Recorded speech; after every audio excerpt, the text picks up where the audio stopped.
আমাদের বাড়ির মেয়ে তিলোত্তমা 1 বছর অতিক্রান্ত হলো, এখনো সম্পূর্ণরূপে বিচার পায়নি। আমি অন ক্যামেরা বলছি, বিভিন্ন স্তরের মিডিয়ারা আছেন, এখানে পুলিশের লোক আছেন, এখানকার বক্তব্য ঘুরতে ঘুরতে কালীঘাটে পৌঁছবে সেটা আমি ভালো করে জানি।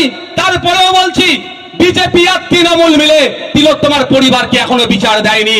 ওরা মিলে তিলোত্তমার পরিবারকে ওরা যদি চাইতো তাহলে বিচার পেত। আমি একটা ছোট্ট উদাহরণ দেবো, আমি আমার ফিরে বিষয়বস্তুতে আসবো। আপনারা জানেন সিবিআই কি বলেছে কোর্টে? যে যেদিনকে তিলোত্তমাকে খুন করেছিল, এটা মাথায় রাখবেন। অনেকে বলছে ধর্ষণ করে খুন, আমি আপনাদের বলছি খুন করে ধর্ষণ, কথাটা উল্টো লাগতে পারে। স্বাভাবিকভাবে যদি একটা ডেড বডি কোথাও পাওয়া যায়, ডেড বডি উদ্ধার হলে কি হয়, কেন খুন করেছে এটা হয় না, প্রশ্ন হয় না? তো কেন তিলোত্তমাকে খুন করেছে যদি এই প্রশ্নটা উত্থাপন করা যদি বেরিয়ে আসে, সেই জন্য ওকে খুন করা হলো, ধর্ষণ তারপরে করানো হয়েছে। আমি এত বড় কথা বললাম, তাকে ধর্ষণ করানো হয়েছে যাতে কি কারণে খুন হতে হলো তিলোত্তমাকে সেটা না জানতে পারে, সেটা চাপা পড়ে যায়। তিলোত্তমাকে কেন খুন হতে হয়েছিল? আপনার আমার বাড়ির মেয়ে, তিলোত্তমাকে খুন হতে হয়েছিল আপনার আমার জন্য। আপনি আমি আর্জি করে গিয়ে যখন ট্রিটমেন্ট নিচ্ছিলাম, সেখানে ফার্জি ঔষধ ছিল, ফেক স্যালাইন ছিল, ডুপ্লিকেট ঔষধ থাকতো। ওটি রুমে এই সঞ্জয় রায়ের মতো ডক্টর, এই সন্দীপ ঘোষের মতো ডক্টররা ওর মধ্যে মচ্ছব করতো। শুধু তাই নয়, ওই যে মর্গে যে সমস্ত মহিলারা থাকতো, সেই মহিলাগুলোর সাথে, মৃত মহিলাগুলোর সাথে অপকর্ম করে ভিডিও করে বিদেশের মার্কেটে বিক্রি করতো। এর প্রতিবাদ আপনার আমার বাড়ির মেয়ে তিলোত্তমা করেছিল, আমার আপনার জন্য করেছিল, সেই জন্য তাকে খুন হতে হলো। তাই আপনাকে আমাকে ভুলে গেলে হবে না। তিলোত্তমাকে যতদিন না বিচার পাচ্ছে, আপনাকে আমাকে চিৎকার করে যেতে হবে, এটা মাথায় রাখবে। তিলোত্তমা নিজের জন্য খুন হয়নি, হতে হয়েছিল আপনার আমার। যে হসপিটালে পরিষেবা পাওয়া দরকার সেটা পাচ্ছিলাম না, এর বিরোধিতা করেছিল। এখান থেকে যে অস্থিগুলো থাকতো, হাড়গোড় গুলো, সেগুলো এরা বিক্রি করে দিত।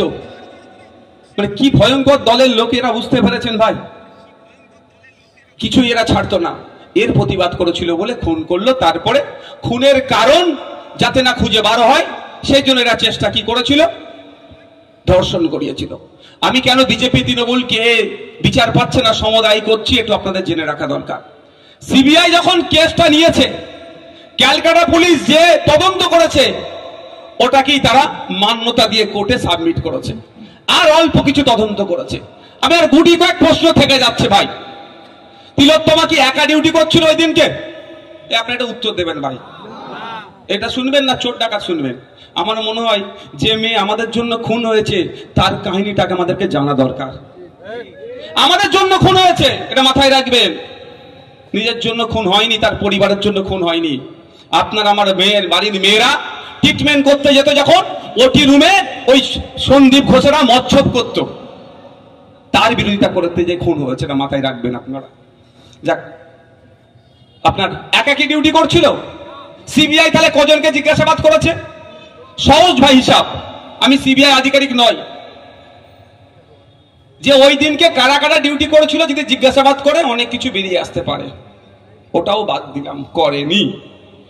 সিবিআই স্বীকার করছে যেদিন রাত্রিরে তিলোত্তমাকে খুন করা হয়, ওই দিন রাত্রিরে ওই করিডোরে প্রায় 54 থেকে 55 জন যাতায়াত করেছিল।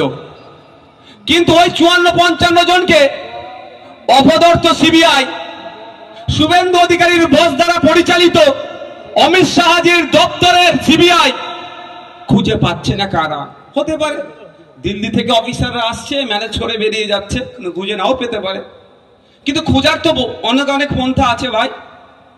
ওই সিসিটিভি ভিডিও ফুটেজ পাবলিক করে দেওয়া দরকার ছিল।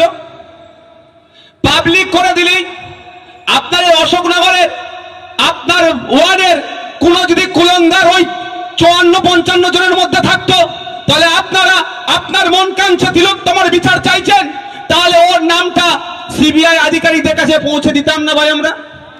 আমার ফুরফুরা শরীফের, আমাদের ভাঙড়ের যদি কোনো কুলঙ্গার আমাদের তিলোত্তমাকে খুন করে ওই রাত্রে ওই ষড়যন্ত্রের সাথে যুক্ত আছে, যদি ভাঙড়ের মানুষ দেখতে পেত, তাহলে তার নাম ঠিকানা, বাবার নাম ঠিকুজি দুষ্কৃতী গোষ্ঠী নিয়ে সিবিআই হাতে তুলে দিত, আর সিবিআই তাদেরকে ধরে জিজ্ঞাসাবাদ করে দুধকে দুধ পানিকে পানি করত। করেছে ভাই? আমি একটু পয়েন্টে পয়েন্টে কথা বলি, এইদের আবার জয়েন্টে জয়েন্টে ব্যথা করে। আমি কি করতে পারি ভাই?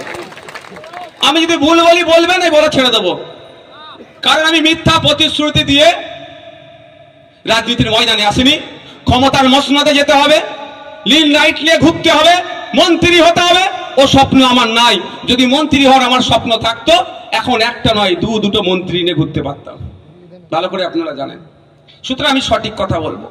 তাই বন্ধুগণ, তাহলে 54-55 জন কে ছিল, খুঁজে পাচ্ছে না কেন? বা আর কারা খনি খুঁজে পাচ্ছে না কেন? এটাই তো ব্যাপার। যারা এই খুনের সাথে যুক্ত তারা তৃণমূল কংগ্রেসের দামাল নেতাদের, দামাল ছেলে মেয়েদের মধ্যে পড়ে গিয়েছে। তৃণমূল কংগ্রেসের দামাল ছেলে মেয়েদের মধ্যে পড়ে গিয়েছে।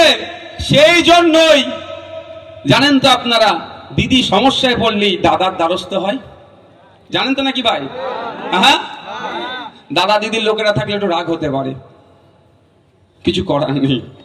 আমি যদি ভুল কিছু বলে থাকি, দিদিকে বলবেন এমনি আমার নামে 18খানা মামলা দিয়েছে, আরো 4টে মামলা দিতে, দাদাকে বলবেন 4খানা মামলা দিতে। দিদির দলের, তৃণমূল কংগ্রেসের দলের নেতাদের দামাল ছেলে মেয়েরা ধরা পড়বে, সেই জন্যই দাদার দ্বারস্থ হয়েছে। দাদা ঠিক স্তরে স্তর দিয়ে সিবিআই কে চুপ করিয়ে দিয়েছে। তাই বন্ধুগণ, আমাদের লড়ে যেতে হবে, আমাদের চুপ থাকলে হবে না। দাদা দিদির সেটিং আমাদের ভাঙতে হবে, তিলোত্তমার বিচার করতে হবে, তার পরিবারকে ন্যায় দিতে হবে। সাথে সাথে নদিয়া জেলার তামান্না বলে যে ফুটফুটে ক্লাস 4-এর বাচ্চাটি, তার অপরাধ কি ছিল? ভূমির আঘাতে তার অঘরি প্রাণ গেল। শুধু তাই নয়, সমাজের সর্বস্তরের নারীদের নিরাপত্তার কথা ভেবে আমাদের আজকের এই অধিকার সভা। তো তিলোত্তমার পরিবার যেমন বিচার পাবে, বিচার পাক, তা নিয়ে আমরা যেমন সোচ্চার হব, সাথে সাথে তামান্নার পরিবার যাতে বিচার পায় তা নিয়ে সোচ্চার হব।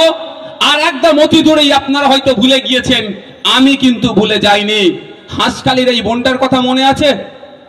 কজনের মনে আছে? হাত তুলুন তো, সত্যি তুলবেন, যাদের মনে নেই হাত তুলবেন না। কিন্তু দেখেন, খান 50 এখানে হাত তুলেনি, এটা নিয়ম, এটা নিয়ম। 2-4 দিন খুব আগুন ছুটবে, তারপর আস্তে আস্তে ভুলে যাবে। হাঁসখালিতে একটি নাবালিকা, সেখানেও তৃণমূলের নেতার ছেলে তাকে ধর্ষণ করেছিল। পরে ওকে বলা আছে কি নাকি প্রেগনেন্ট ছিল, লাভ অ্যাফেয়ার ছিল বলে কাটিয়ে দেওয়ার চেষ্টা করেছিল। আমি আজকে ডেটেও বলছি, আমার এখনো সন্দেহ হয় হয়তো ওই বাচ্চা মেয়েটি জীবিত ছিল, রাতের অন্ধকারে ওকে জোর করে দাহ করেছিল। ভুলে যাচ্ছেন নাকি? ওরও বিচার যাতে হয় সেটা কিন্তু আমাদেরকে দেখতে হবে। আর এই তৃণমূল এত বর্বরের দল, হিন্দু ধর্মের ধর্মীয় রীতি অনুযায়ী মৃত্যুর নির্দিষ্ট দিনের পরে কি করতে হয় গো? শ্রাদ্ধের অনুষ্ঠান করতে হয়।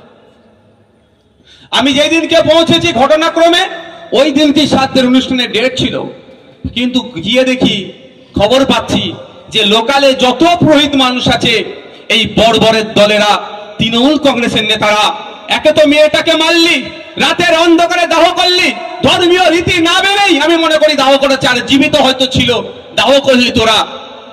তারপরে ধর্মীয় বিশ্বাস, শ্রাদ্ধ করলে সে তার স্বর্গে যাবে, বা ধর্মীয় বিশ্বাস যেটা, তার প্রত্যেকটা ধর্মীয় বিশ্বাসকে আমি রেসপেক্ট করি। আমার আলাদা ধর্মীয় বিশ্বাস আছে, অনেকের অন্যান্য আছে। তারপরও আমি যেটা বলছি, তো কি হলো, খবর পেলাম যে ও এ করতে দিচ্ছে না। লোকাল যত পুরোহিত আছে এমন ভয় দেখিয়েছে, কে বেচারি আসতে চাইছে না। তখন বর্ধমান থেকে সম্ভবত এবিটি এর টিচার্সদের একটা টিম এসেছিলেন। আমিও তাদেরকে বললাম, সাহেব, তাদের মধ্যে কয়েকজন লোকাল ছিল, যে দূর থেকেও যদি হয় তাদেরকে নিয়ে আসুন, আমি এখানে থাকবো। যদি আমার তাড়াহুড়ো ছিল, যতক্ষণ না পর্যন্ত শ্রাদ্ধের অনুষ্ঠান হচ্ছে আমি এখানে থাকবো, আমিও দেখবো কোন বেটা এসে তিলোত্তমার আপনার নদিয়ার ওই হাঁসখালির পরিবারকে ডিস্টার্ব করে। আমার কি জাত চলে গেল নাকি? জাত চলে গেল নাকি? কিন্তু আমার বলার কারণটা হচ্ছে, ওদেরকে ভুলতে হবে না, ওর বিচারটাও পেতে হবে। তাই ইন্ডিয়ান সেকুলার ফ্রন্ট মনে করছেন শুধু তিলোত্তমা তামান্না নয়, সমাজের প্রতিটা স্তরের মহিলাদের সার্বিক নিরাপত্তার ব্যবস্থা রাজ্য সরকারকে নিতে হবে। আপনি যখন আপনাদের আমি বিধানসভার মধ্যে বারবার দেখেছি, যখনই কোনো বিষয়ে প্রশ্ন করি, প্রশ্নটা যখন একটু দিতে হয়ে যায় তখনই আমাদের উত্তর দেয় কি জানেন, মহিলা মুখ্যমন্ত্রী, মহিলা স্বাস্থ্যমন্ত্রী বলে ওই মহিলা কার্ড খেলার চেষ্টা করে। তাহলে আমি এই জায়গায় দাঁড়িয়ে বলি, যদি মহিলা মুখ্যমন্ত্রী, মহিলা স্বাস্থ্যমন্ত্রী, মহিলা অর্থমন্ত্রী বলে আপনি উত্তর দেওয়া থেকে এড়িয়ে যান, তাহলে মহিলা তিলোত্তমা এখন এখানে বিচার পেল না, তামান্না এখন এখানে বিচার পেল না, হাসখালির ওই মহিলাটা এখন এখানে বিচার পেল না, বা তাপসী মালিক এখন এখানে বিচার পেল না। এর উত্তরও কিন্তু দিতে হবে ওই মহিলা মুখ্যমন্ত্রীকে, মহিলা স্বাস্থ্যমন্ত্রীকে।